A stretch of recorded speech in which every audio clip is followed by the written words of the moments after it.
The restaurant was one of those trendy downtown places with exposed brick and Edison bulbs hanging from the ceiling. My brother Marcus had chosen it specifically because he knew I'd find it pretentious, which was exactly his style. Everything Marcus did was calculated to remind me of my place in the family hierarchy, firmly at the bottom. "So, Rachel," Marcus said, cutting into his $40 steak with the kind of precision that surgeons use. The irony wasn't lost on me. "Mom mentioned you're taking some kind of exam again? Another attempt at medical school?" I kept my eyes on my pasta, twirling the fork slowly. "Just a certification exam." "Another one?" My sister-in-law Jessica laughed, the sound sharp and unkind. "Honey, how many times have you failed these things? At some point you have to accept reality." "4 times," Marcus said helpfully, holding up 4 fingers like I was a child who needed a visual aid. "She's failed the MCT 4 times. That's got to be some kind of record." "Marcus," Mom said, but her tone was gentle, almost pitying. "Rachel's trying her best. Not everyone is cut out for medical school. There's no shame in that." "Exactly," Dad agreed, reaching for his wine. "Rachel, you're 28 years old. Maybe it's time to accept that medicine isn't your path. Have you thought about dental hygiene? Or radiography? Those are good medical-adjacent careers that don't require the same level of intellectual rigor." I took a sip of water, the glass cold against my palm. 10 years. 10 years of these dinners, these conversations, these casual assassinations of my character disguised as family concern. "I'm doing fine," I said quietly. "Are you though?" Marcus leaned back in his chair, his expression one of exaggerated concern. "Because from where I'm sitting you're nearly 30, still living in that tiny apartment, working some vague hospital job you never talk about, and repeatedly failing entrance exams. That doesn't sound fine. That sounds like someone who needs an intervention." "Marcus graduated magna cum laude from Princeton," Jessica added, placing her hand on my brother's arm. "Pre-law, then Yale Law School. He made partner at his firm by 32. That's what success looks like, Rachel. That's what happens when you're actually smart enough for your chosen field." "Jessica," I said calmly, "I didn't ask." "Don't be rude," Mom chided. "Jessica's just trying to help. We all are. Sweetheart, we love you but we're worried. This obsession with becoming a doctor. It's not healthy. You've been trying for a decade. At some point you have to face facts." "What facts?" I asked, though I knew exactly what was coming. "That you're not doctor material," Dad said bluntly. "You barely passed organic chemistry. You failed the MCT 4 times. Medical schools have rejected you, what, 6 times now? 7. Rachel, these institutions are telling you something. Maybe it's time to listen." My phone vibrated in my pocket. I pulled it out slightly, just enough to see the screen. 2 texts from Dr. Morrison, head of cardiology. 1 from the hospital's chief of staff. All marked urgent with red exclamation points. "Really?" Marcus said, his voice dripping with disdain. "We're at a family dinner, Rachel. Can't whatever minimum wage hospital job you have wait for an hour?" "It might be important," I murmured. "It's never important," Jessica said. "That's the thing about entry-level positions. You're replaceable. Unlike Marcus, when his firm calls, it actually matters. Lives and millions of dollars are at stake." I silenced my phone and slipped it back into my pocket. The text would have to wait. This was family time after all.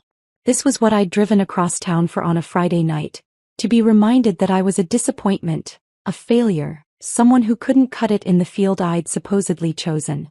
"You know what I think?" Marcus said, and I knew from his tone that I didn't want to hear it but would have to anyway. "I think you're addicted to the idea of being a doctor because it sounds prestigious. But you don't actually have what it takes. You want the status without doing the work." "That's not fair," Mom said softly. "Rachel works very hard." "At what?" Marcus challenged. "She won't even tell us what her job title is. She says she works at Metropolitan General, but doing what? Taking patient histories? Filing paperwork? Come on, Rachel. What exactly do you do all day?" "I work in surgery," I said quietly. "As what?" Jessica pressed. "A surgical technician? An assistant? There's no shame in that, but let's be honest about what it is. You're not a surgeon. You're not even a nurse. You're support staff." My phone buzzed again. Then again. I pulled it out and saw 5 new messages, all from different departments at the hospital. Dr. Morrison, need you SAP. Chief of Staff, emergency case. Head nurse, Dr. Cooper, patient in distress. Dr. Cooper. My actual name. My actual title. This is exactly what I'm talking about, Marcus said, gesturing at my phone. You can't even put that away for one family dinner. You're so desperate to feel important that you jump every time your phone rings. Maybe I should take this, I said, standing up. Sit down, Dad said firmly. Whatever it is can wait. We're having a family conversation about your future, and you need to participate in it. My future is fine. Your future is non-existent, Marcus interrupted. You're almost 30, Rachel. You have no career prospects, no advancement opportunities, no relationship because you spend all your time pretending to study for exams you'll never pass. This is an intervention. We're trying to help you. I don't need help, I said, my voice tighter than I'd intended. Yes, you do, Jessica said, and she actually sounded sincere, which somehow made it worse. Rachel, I work in HR. I see resumes all day long. When someone's been studying for med school for 10 years with nothing to show for it, that's a red flag. That tells employers you're not goal-oriented, not realistic about your abilities, not someone they want to hire. Good thing I'm not job hunting then, I said. But you should be, Mom said earnestly. Honey, you should be looking for a real career. Something stable. Something you're actually qualified for. Have you thought about healthcare administration? Or medical records? You could still be around medicine without having to, She trailed off delicately. Without having to be smart enough to actually practice it? I finished for her.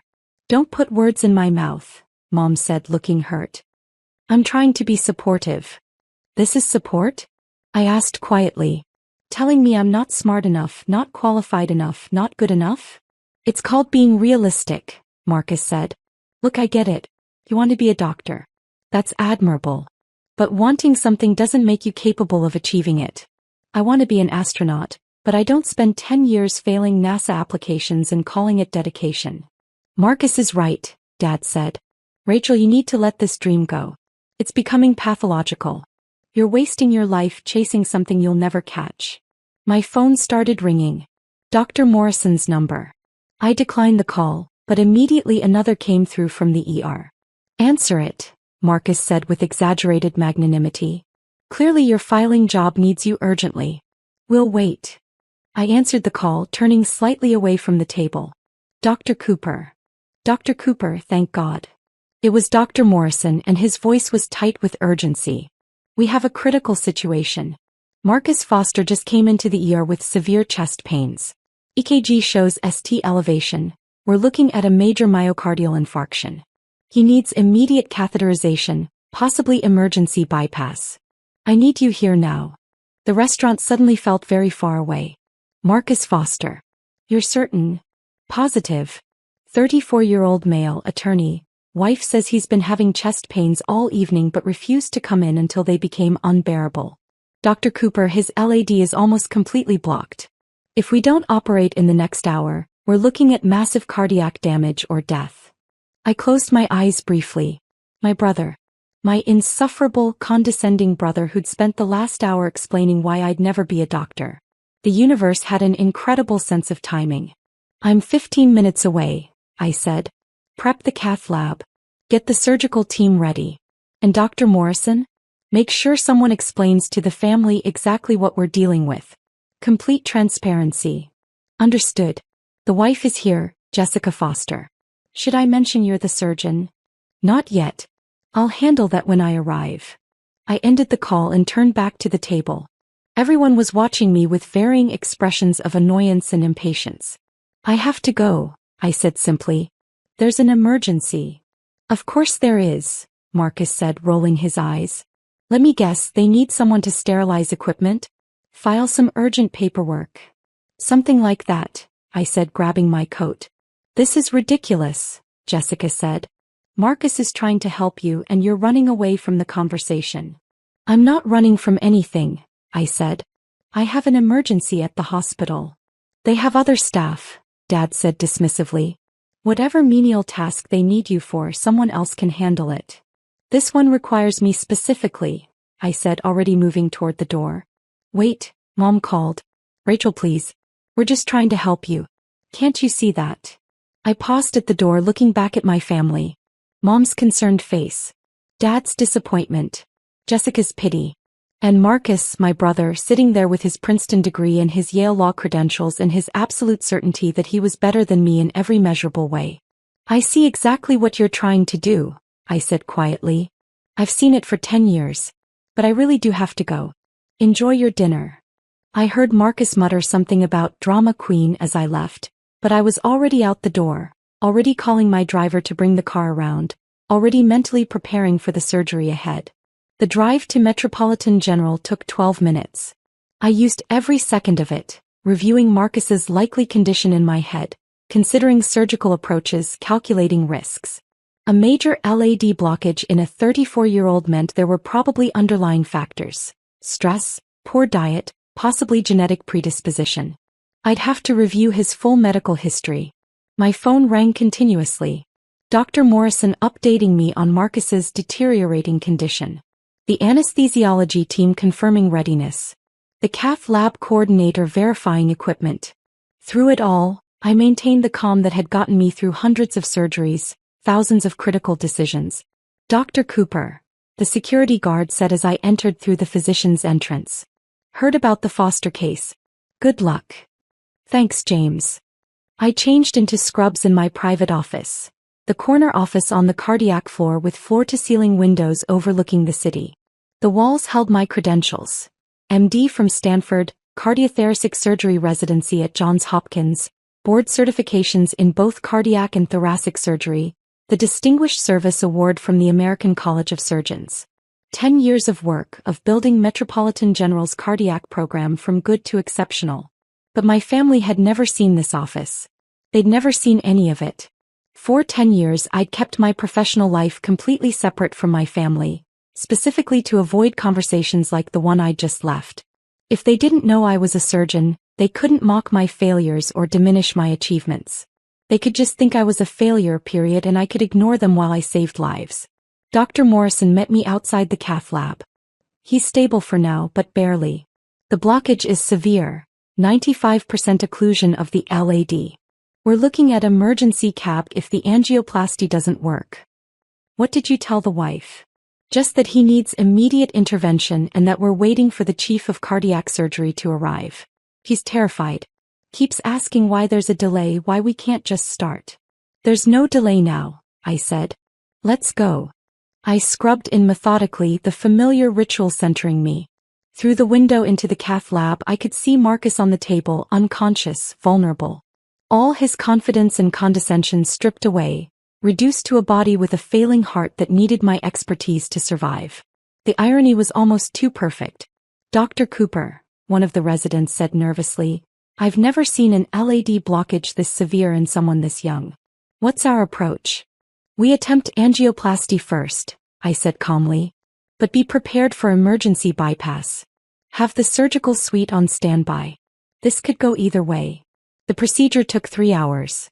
3 hours of intense, delicate work, threading a catheter through Marcus's arterial system, trying to open the blockage without causing further damage. 3 hours of monitoring his heart function, adjusting medications, making split-second decisions that would determine whether my brother lived or died. At the 2-hour mark, the angioplasty failed. The blockage was too severe, too calcified. We had no choice. We're going to full bypass, I announced. Get him 2 or 1. I need the complete surgical team. Let's move. The emergency cab took another 4 hours. 4 hours of stopping my brother's heart, rerouting his blood flow through a machine, harvesting a vein from his leg to bypass the blocked artery, restarting his heart and hoping it would beat on its own. 4 hours of being the only thing standing between Marcus and death. Beautiful work, Dr. Cooper, Dr. Morrison said as we closed. That was some of the finest cardiac surgery I've ever witnessed. Team effort, I said, but I was satisfied. The surgery had gone as well as possible given the circumstances. Marcus would live.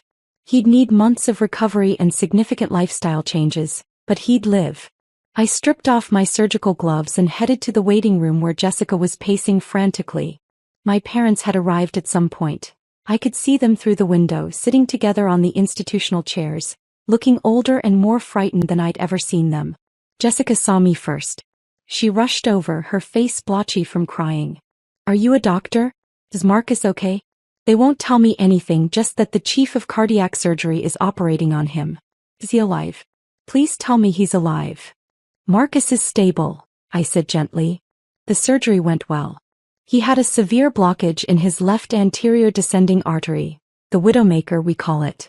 We had to perform emergency coronary artery bypass grafting. He'll need several weeks of recovery, but the prognosis is good. Oh, thank God, Jessica sobbed. Thank you. Thank you so much. You saved his life. You saved my husband's life. Mom and Dad had approached during this exchange. They stood behind Jessica, and I saw the exact moment they recognized me. The shock, the confusion, the dawning comprehension. Rachel. Mom whispered. What are you doing here? I work here, I said calmly. But you said you had to leave for an emergency. You're wearing scrubs. You look like... She trailed off, unable to complete the thought. Dr. Cooper? A voice called from behind me. One of the residents was approaching with a tablet. Sorry to interrupt, but we need your signature on the post-op orders for the Foster case. Also, the hospital board wants to know if you'll be available for the cardiac wing expansion meeting tomorrow morning. I took the tablet, reviewed the orders, and signed them digitally. Tell the board I'll be there. And make sure Mr. Foster's cardiac rehab program is scheduled for next week. Yes, Dr. Cooper. Thank you, Dr. Cooper. The resident left.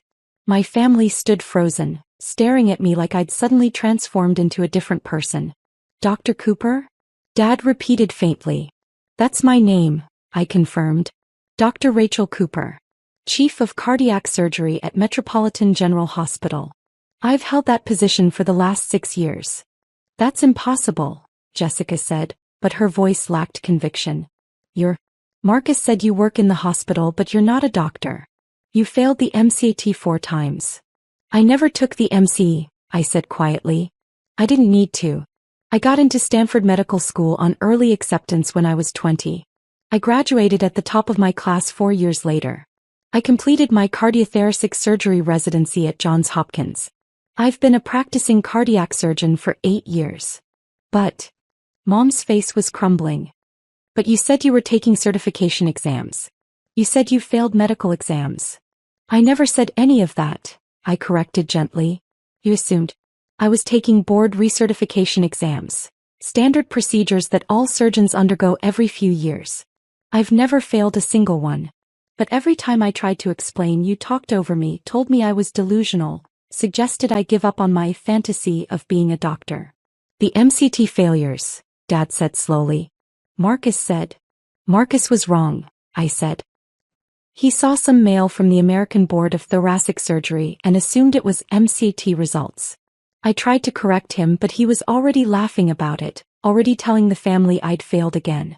It was easier to just let you all believe what you wanted. Easier. Mom's voice broke. Rachel, you let us think you were a failure. You let us think you were barely scraping by, working some entry-level hospital job. How could that be easier? Because the alternative was fighting for recognition I was never going to get, I said, and felt something crack open inside me. Every time I tried to tell you about medical school, you said I was lying. When I invited you to my graduation from Stanford, you said it was probably a degree mill and you weren't wasting your time. When I was featured in Cardiac Surgery Today for pioneering a new bypass technique, I sent you the article. Dad, you threw it away without reading it. The silence that followed was absolute. So I stopped trying, I continued. I built my career, I saved lives, and I let you think whatever you wanted to think. It hurt less than constantly fighting for validation that never came. Oh my God, Jessica whispered. She was staring at me with a new expression. Not pity or condescension, but horror. You just operated on Marcus. You just saved his life. And at dinner you called me support staff, I finished. You said I wasn't smart enough for medicine. You said I was wasting my life on a fantasy. I paused. You were wrong. Rachel, Dad said, and his voice was shaking. I don't understand. Why didn't you fight harder to make us see the truth? Because I shouldn't have had to fight at all, I said quietly. You're my family. You should have believed in me. You should have supported me. Instead, you spent 10 years assuming I was incompetent and mocking me for it. We didn't know, Mom protested weakly. You didn't want to know, I said, echoing words I'd spoken to another family months ago. There's a plaque in the main lobby listing the hospital's chiefs of surgery. My name is on it. You've walked past it dozens of times. You never even looked. I gestured to the wall behind them, where framed photos of the hospital's department heads hung in a neat row. My official portrait was there. Dr. Rachel Cooper, Chief of Cardiac Surgery, standing in front of an operating room in full surgical gear. That's been there for 6 years, I said. You've been in this hospital at least 20 times. When Marcus had his appendix out, when Dad had his knee surgery, when Mom had that scare with the mammogram. Every time you walked right past that photo and never recognized your own daughter. The reality of it seemed to hit them all at once. Jessica actually swayed on her feet, grabbing a chair for support. Can I see him? She asked weakly. Can I see Marcus? Soon, I said. He's in recovery now. He's still sedated but stable. Dr. Morrison will come get you when he's ready for visitors. Will you be his surgeon? Jessica asked. For the follow-up care? Of course, I said. He's my brother. I'll make sure he gets the best care possible. Because you're the best, Dad said softly, and there were tears in his eyes now. Because he's family, I corrected, just as I had with another patient's family. Though yes, I am very good at my job. Rachel, Mom started, but I held up a hand. I need to check on my other patients, I said. There are 3 more surgeries scheduled for tomorrow and I have rounds in an hour. Dr. Morrison will update you on Marcus's condition. Wait, Dad said urgently. Please. We need to talk about this. We need to apologize. You can apologize to Marcus when he wakes up, I said. Apologize for the stress that contributed to his heart attack. Apologize for teaching him that success means tearing other people down. Apologize for creating a family dynamic where mockery passed for love. That's not fair, Mom protested. Isn't it? I asked. Marcus learned somewhere that it was acceptable to spend an entire dinner telling me I was a failure. He learned that from watching how you treated me. How you all treated me. I started to walk away, but Jessica's voice stopped me. The exam, she said quietly. At dinner, when Marcus asked about another failed exam. What was that really? I turned back. Board recertification in advanced cardiac procedures. I passed with the highest score in the country. They're naming a new surgical technique after me. The Cooper method for minimally invasive coronary bypass. The information hung in the air between us. Jesus Christ, Jessica breathed. We were so cruel to you. And the whole time you were. I was exactly who I've always been, I said. A cardiac surgeon. The chief of my department. Someone who saves lives every single day. You just never bothered to see it. Dr. Morrison appeared at that moment, saving me from further conversation. Dr. Cooper? Mr. Foster is awake and asking for his wife. Also, the hospital administrator wants to speak with you about the media requests. Apparently word got out that you successfully performed emergency surgery on a patient with a 95% LAD blockage. Cardiac surgery departments across the country are requesting details on your approach. Tell administration I'll handle media requests after I've completed my rounds, I said. And yes, Mrs. Foster can see her husband now. Dr. Morrison, please escort her to recovery. Jessica looked between me and Dr. Morrison, still processing. Media requests? Other hospitals want to know what you did. The surgery Dr. Cooper performed was extremely complex, Dr. Morrison explained. Very few surgeons could have pulled it off successfully. Your husband is alive because he had the best cardiac surgeon in the state operating on him. In the country, I corrected mildly. According to the American College of Cardiology's rankings. Dr. Morrison smiled. In the country, he agreed. Mrs. Foster, if you'll follow me? Jessica left with Dr. Morrison, casting one more shocked glance back at me. My parents remained standing in the waiting room like lost children. Rachel, Mom said finally. Can we please talk? Really talk? About what? I asked. About how you spent 10 years telling me I wasn't smart enough. About how you consistently dismissed every achievement I mentioned. About how you taught Marcus that it was acceptable to mock his own sister. We made a terrible mistake, Dad said. We were wrong about you. Completely wrong. Can you forgive us? I looked at them. These people who'd given birth to me, raised me, and then spent a decade systematically undermining everything I'd achieved. Part of me wanted to rage at them, to list every hurt, every dismissal, every casual cruelty. Part of me wanted them to hurt the way I'd hurt. But I was tired. So tired of carrying this weight. I don't know, I said honestly. Maybe. But not today. Today I have patients who need me. People who depend on me. Lives to save. Can we see Marcus with you? Mom asked. Can we be there when you check on him? I considered that. If Marcus wants you there, yes. But I'm his doctor first, his sister second. In that room what I say goes. Understood. They nodded eagerly, desperately. I led them through the hospital corridors, past the plaques and photos and awards they'd never noticed. Past the cardiac excellence wing that I'd designed and funded. Past the research laboratories where we were pioneering new surgical techniques. Past the memorial wall with photos of patients I'd saved. Over 3,000 surgeries in 8 years, one of the highest success rates in the country. This is incredible, Dad whispered, looking around. You did all this? I helped, I said. The cardiac program at Metropolitan General was struggling when I arrived. We've transformed it into one of the top programs in the nation. We attract patients from around the world. And you're the chief, Mom said as if finally understanding. You're in charge of all of this. Yes. We reached Marcus's recovery room.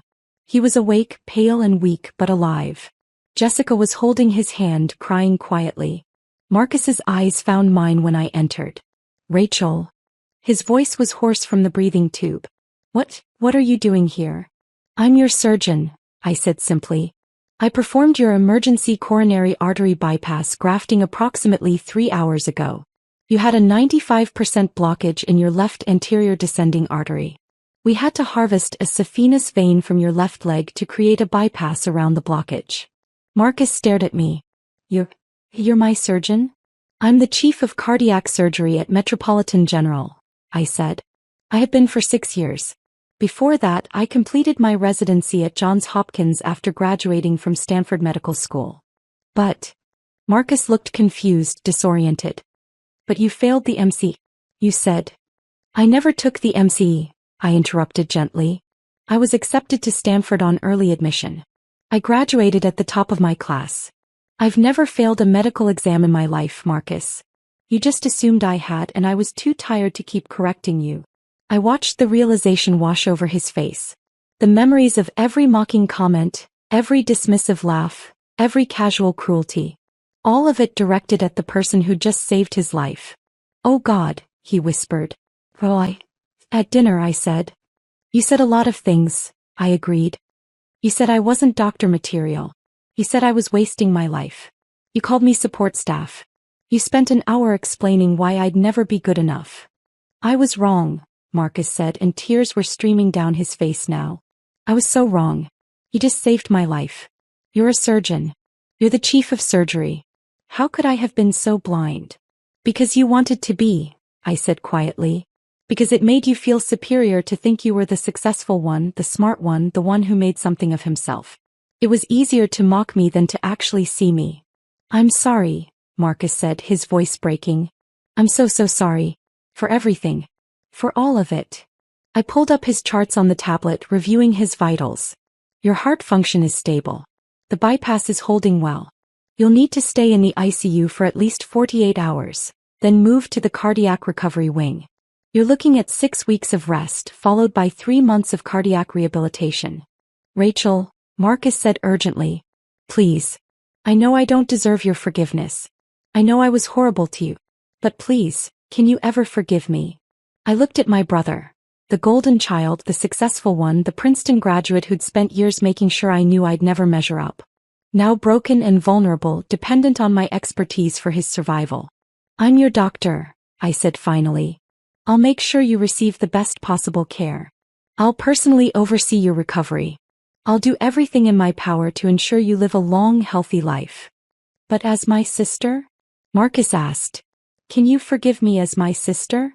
Ask me again when you've completed cardiac rehab, I said.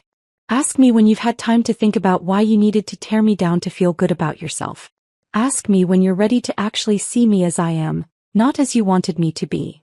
Marcus nodded weakly, accepting the boundary I'd set. I turned to address the room at large. Marcus, Jessica, my parents. Visiting hours in the ICU are limited. 2 people maximum 15 minutes every hour. He needs rest. Dr. Morrison will be his attending physician during recovery, but I'll be checking on him daily. Any questions? Will he be okay? Jessica asked. Really okay? If he follows the recovery protocol, maintains a heart-healthy diet, reduces stress, and completes his cardiac rehab program, yes. He'll need lifestyle changes, but he can live a full life. The stress thing, Dad said quietly. Does that mean did we contribute to this? I met his eyes. Stress is a major contributing factor to cardiac events. Family dynamics, work pressure, lifestyle choices, they all play a role. The implication hung in the air. I didn't need to say it explicitly. We'll do better, Mom said firmly. We'll support him. We'll be better. Good, I said. He'll need that support. Cardiac recovery is as much mental as physical. My pager went off. I have other patients, I said. Dr. Morrison will update you every hour. If there are any changes in Marcus's condition, you'll be notified immediately. I started to leave, but Marcus's voice stopped me one more time. Rachel, thank you for saving my life. For being better than all of us. I turned back, looking at my brother, really looking at him, for the first time in years. Past the arrogance and the mockery, I saw something I hadn't expected. Genuine remorse. You're welcome, I said quietly. Rest now. We'll talk more when you're stronger.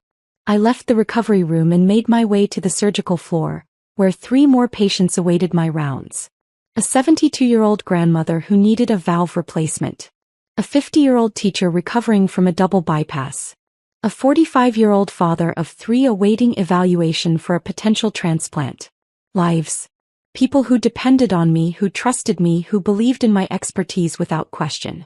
My phone buzzed. A text from Jessica. Thank you doesn't begin to cover it. You're amazing.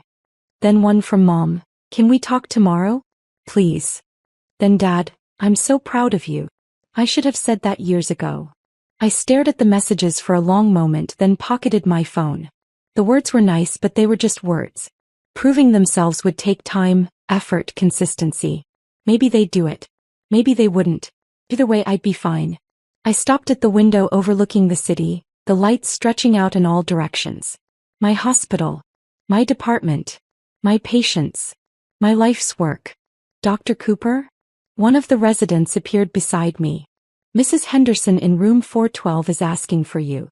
She wants to know if you'll be performing her valve replacement tomorrow. Yes, I said. Let her know I'll be by to discuss the procedure in about 20 minutes. She said she specifically requested you because you're the best cardiac surgeon in the country. That's kind of her, I said. It's not just kind, the resident said earnestly. It's true. Everyone knows you're the best. We're all lucky to train under you. I smiled slightly. Thank you. That means a lot. The resident left, and I remained at the window for one more moment, letting the peace of the evening settle over me. I was Dr. Rachel Cooper, Chief of Cardiac Surgery, one of the top surgeons in the country. Someone who'd saved thousands of lives through skill, dedication, and relentless pursuit of excellence. My family hadn't seen it, hadn't believed it, hadn't supported it. But I'd done it anyway. And maybe that was the real victory, not proving them wrong but succeeding despite them. Building a career so impressive, so undeniable, that even their dismissal couldn't diminish it. I pulled out my phone and sent a group text to my parents and Marcus. Family therapy. All of us. If you're serious about rebuilding, we do it properly with professional help. Let me know. 3 responses came within minutes. All said yes. It wasn't forgiveness. Not yet. But it was a possibility. A door left open. For now, though, I had Mrs. Henderson waiting. I had surgeries to plan, residents to teach, lives to save. I was exactly where I was supposed to be, doing exactly what I was meant to do. And I was damn good at it. My family would just have to catch up.